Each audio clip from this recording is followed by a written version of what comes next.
Even I, a person who absolutely loves summer and holds on until the very last minute, has to admit that fall is officially here to stay. These cooler temperatures are not going away. Faux fall is definitely gone. Real fall is here.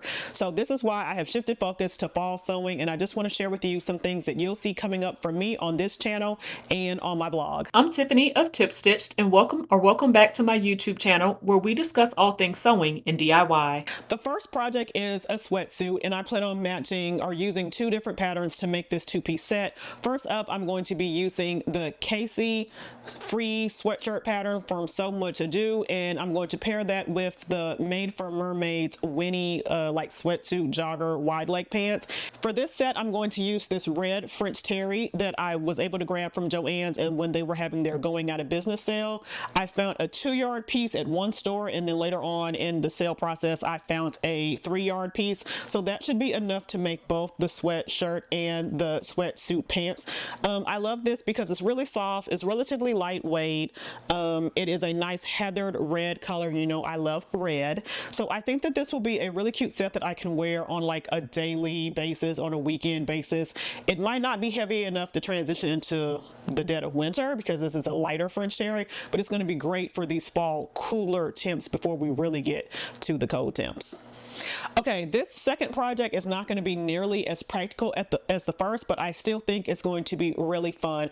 I want to make a faux leather pleated skirt, and for that I'm going to use the Made for Mermaids Presley pleated skirt by McCalls. This skirt is super cute. I've already made it twice in athletic knit and a ponte knit, but I think that it's going to be amazing in this faux leather that I think I also got as a remnant piece from Joann's, but way before they were having the sale.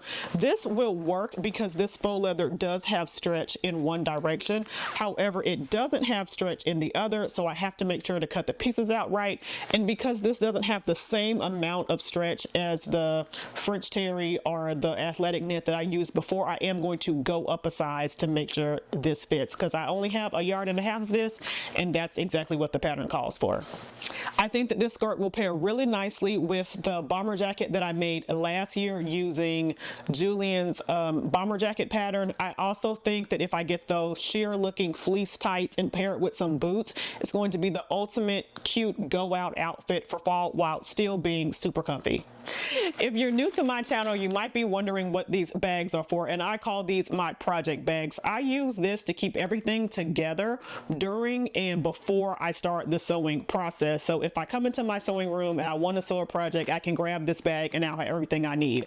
I put the fabric, I put the pattern, I put any notions like zippers, elastic, buttons, etc. in the bag so that when it's time to sew, I can just get right to sewing. I have a whole video about how I set up my project bags, and I will link to that in the description below, but just in case you were wondering, that's what these are about. For my third project, I have something that is in between practical and not so practical, and that's going to be this dress, McCalls 8434. I might need it in 8435, unfortunately, because I don't know when I bought this pattern, but I'm definitely right on the edge of the largest size of the smaller envelope, and so I think I can make it work by reducing my seam allowance or maybe adding a little bit to the seam allowance while I'm cutting out the fabric to adjust for that. But if I can find 8435, it might just be easier to use it. Regardless, I really like this style of dress. I remember liking it when it came out, and I have the perfect fabric for it, and that is this Liverpool knit that has like this blue tweed like look. So it will give me that Chanel style of like a bolse or a tweed jacket or dress with the extra black details to really make the pockets and the trim pop. But instead of being a woven, it will be a knit. You can see here that the Liverpool has a little bit of texture, and it also just has what I think looks like a bolse tweed like look, but it's in the print, not the actual fabric. Fourth on my list is a look that is heavily inspired by Talia of Talia's Thread. Last year, or possibly the year before, she posted this two-piece set with the skin tight one-piece like unitard under and over shirt that had these really high slits, and I loved it. I immediately thought of No Me 2046 by Beauty J'adore for like the overshirt. I think that this pattern will work great for it. It has a slit on one side, and this pattern I think calls for a zipper in that slit. but I'm just going to go ahead and raise the slit on both sides to probably right at the natural waist so that you can see the jumpsuit underneath. And for the jumpsuit, I'm going to use the Aurura by Made for Mermaids, designed by, again, Aurura B. Cole. Now, I've also made this jumpsuit twice, so I know it's going to turn out fabulous. And it's not exactly the look that Talia had, because this has more of a wide leg at the bottom than a, leggings tighter fit. But I really think I'm going to like that for lounging this fall. So I'm going to maybe taper them in a little bit, but definitely not the skin tight legging fit that it is on Talia. It's definitely going to be more like of a wide or standard leg fit. And I am using this beautiful textured black fabric that I got from Fine Fabrics here in Atlanta. I think that it'll be really nice as a basic because it'll be black, but this texture that you have on the knit is going to make it stand out and be a little less boring than just a solid black jersey would. It also has incredible stretch due to the texture, so I know that this is going to be comfy to wear around, out for errands, or simply to lounge in. The last project on this list is going to be a scrap buster. If you have been following me for a little while, you probably saw last year when I made the blue and white athleisure mini wardrobe.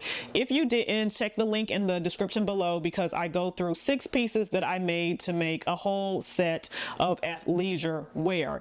Now, when I made that set, I ended up having a little bit of fabric left over. I had 1.25 yards of the beautiful blue and white medallion print French terry, and I had about 1.25 yards of the solid white French terry. And I held on to these pieces because alone they weren't enough to make much, but I think if I color block them, it will be a great addition. And I want it to be something that falls in the athleisure realm so that I can wear it with that same set. Now, I haven't decided exactly which pattern I want to use these scraps or remnants for, but my plan is to use either Simplicity 3035, which I have been wanting to make in a black and white. I have some black ponte as well as some black and white houndstooth ponte that I want to make both the pullover and a pair of pants. But I think that if I use this fabric to make that jacket, it will be a good muslin to make sure that I really want to use that fabric for that project.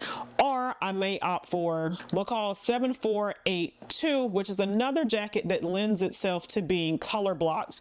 And this one is a full like zip up hoodie. I would have to eliminate the hood depending on how I have to lay out the pattern pieces on the fabric, but I would definitely try it for the hood. And I think that this would be a really nice look as well, especially since that athleisure capture wardrobe already has a hoodie.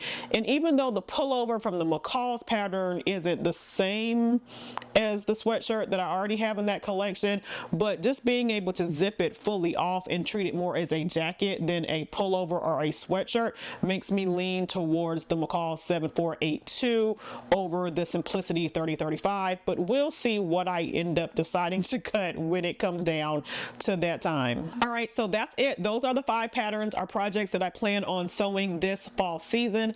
Let me know in the comments, what is your first fall pattern going to be? You've probably already sewn yours. I am way behind. Let me know what it was or what it will be. Let me know what you're excited about sewing this season, like what you think the trends are, or what maybe you even want to see from me. Let's hash it out in the comments, but be sure that you subscribe and turn on your notifications so that as I bring these projects to life, you'll be the first to see. And if you really don't want to miss out on my content, please sign up for my newsletter and be sure to bookmark my blog tipstitch.com, where you'll get even maybe more details on each one of these projects as I sew them up. Now it's time to get sewing. Please like, share, and subscribe. Thanks for watching and happy sewing.